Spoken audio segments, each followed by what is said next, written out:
Hello student, today we are going to discuss the chapter the sentence and its type. What are exactly the definition of sentence? Can we say a group of word a sentence? No, we cannot say a group of word a sentence until it make a sense. Like if we say a group of word which make a complete sense is called a sentence. Like if we take the example sat in the corner the of room Jack, it means is it making any sense? No, because the subject and the main verb and the complement and the object are has not been put on the exact place. We cannot make sense until we put all the parts of speech on the exact place. Like if we write Jack sat in a corner of a room, it is making a sense because firstly we have put subject, then verb, then the complement, or you can say the other word. So, if we want to know the definition of the sentence, firstly we have to know the structure of the sentence because a structure makes the sentence exactly. Like if we write the subject, then verb, one verb can be a main verb and can be a helping verb, then object, or in some sentences there are a complement.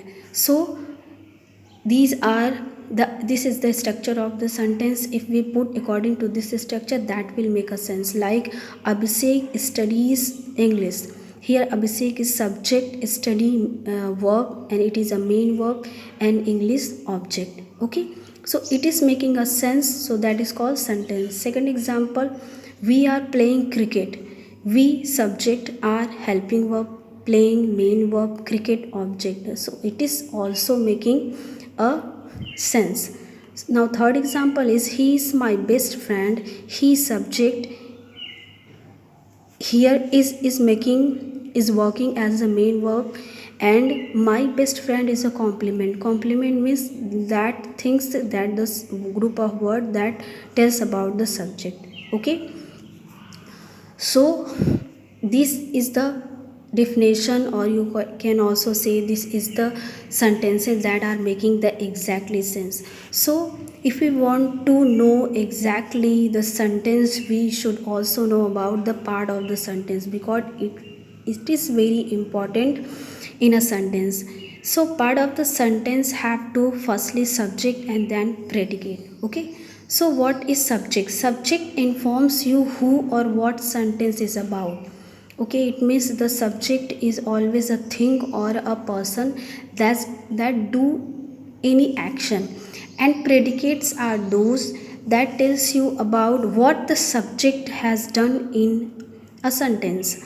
Okay, like if we say Delhi is the capital of the India, here Delhi is a place and it is a subject, and what is predicate is the capital of the India.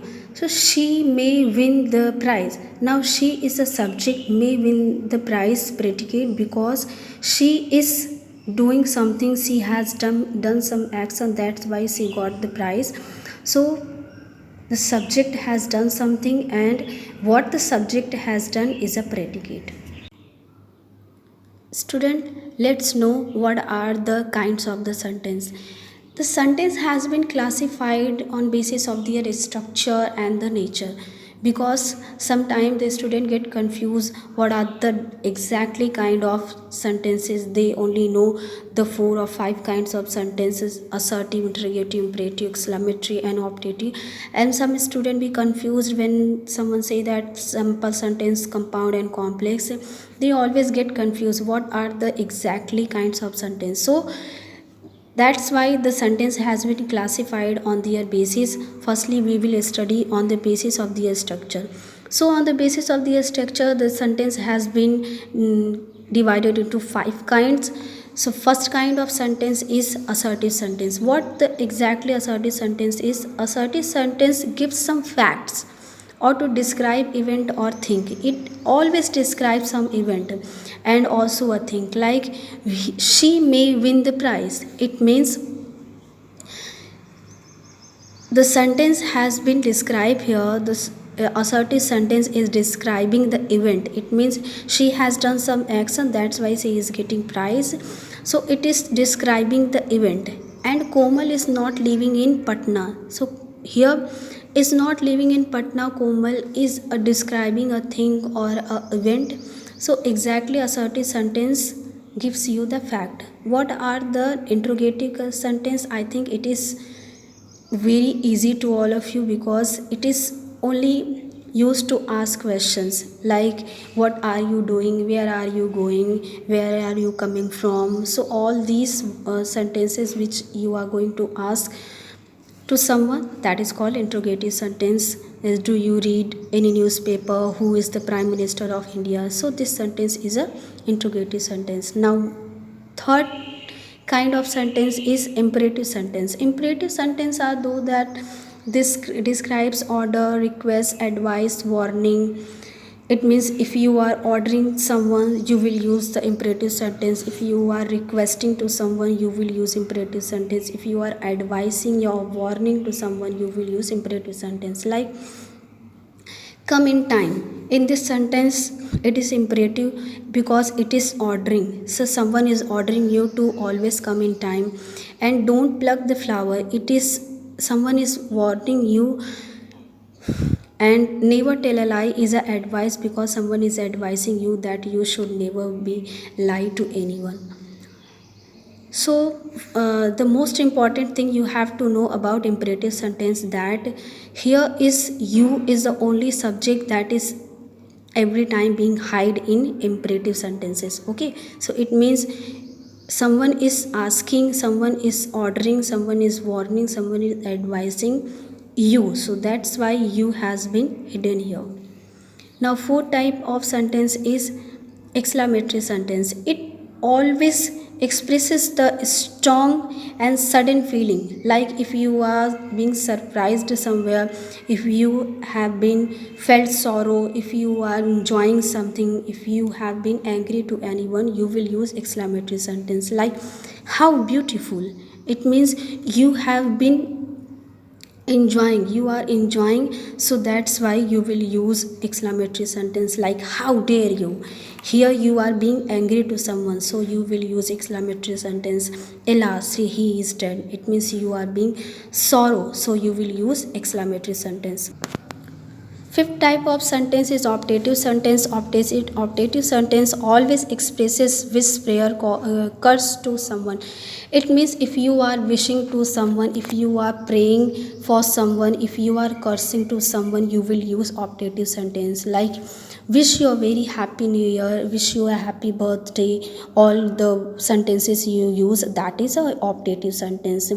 May you live long, it means if your parents are blessing you, are praying for you, they will use optative sentence. May that building collapse, it means collapse means gir jana. So may that building collapse, it means you are cursing to someone. Curse means shrap dena. So if you are cursing to someone, you will use optative sentence. So these five kind of sentence are based on their nature. Now we will study about the base of their structure. Nature, and now we will study about structure. So on the basis of their structure, sentence has been classified in three kinds. First is simple sentence. What are the simple sentence? Simple sentence always consist of one main clause. So student, you will ask, ma'am, what is main clause? So main clause is that subject plus predicate, means you should use subject and predicate in a main clause. Okay, so that is main clause, in which there should be a one subject and one predicate. Like example, I like trains, it means you are liking something, there is not more than one subject, more than one predicate. Here is only one subject, that is I, and one predicate, like trains. It means that is a main clause. Now come to the compound sentence. What are exactly compound sentence? Compound sentence has two or more main clause connected by coordinating conjunction. As you have studied in simple sentence, you know that what is main clause. So compound sentence has two or more main clause. It means there should be two subject, two predicate.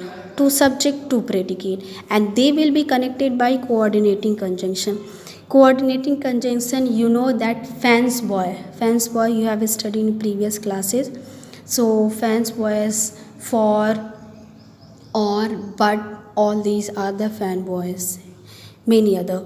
So what are the example? You must work hard or you will fail. It means this is a main clause and this one is also main clause. Why it is main clause? Because there's one subject, one predicate, one subject and one predicate. So these both sentences are making the sense, and they are connected by the conjunction, coordinating conjunction or. So second example, the sun rose and the frog dispersed. The sun rose, it means one subject, one predicate. The frog dispersed, subject and predicate. It means that is main clause and that is also main clause. They are connecting by the coordinating conjunction and. I think, I hope it is clear to you. Third type of sentence is complex sentence. It has at least one independent clause and one dependent clause connected by conjunction. Now you will ask me, what is dependent and independent clause? As you can see or you can hear, what is the meaning of dependent? It means one sentence would be dependent on another sentence. So the sentence that is depending on another sentence, that will be dependent sentence, and the sentence that will not be dependent, it will be free to itself, so it will be independent clause. Like, after listening the fact I believed on it. So after listening the fact, here it is a dependent clause, because if we will not write this I believe on it, it will be not clear. So we have to use one independent clause to clear the sentence. Why it is independent clause? Because it is not being dependent on this sentence. If you will remove this sentence, it will make sense and it will not make sense. So that is why it is dependent clause and it is independent clause. So let's take the second example. We were playing in the garden when the guest arrived. We were playing in the garden. Here one subject and one predicate, and it is not dependent to the other sentence. So that's why it is independent clause. And when the guest arrived, it is dependent, because if we will remove this sentence when the guest arrived, it is making a sense. It is asking for the another sentence to making a sense. So this is all about the sentence and its kind. I hope it is clear to you.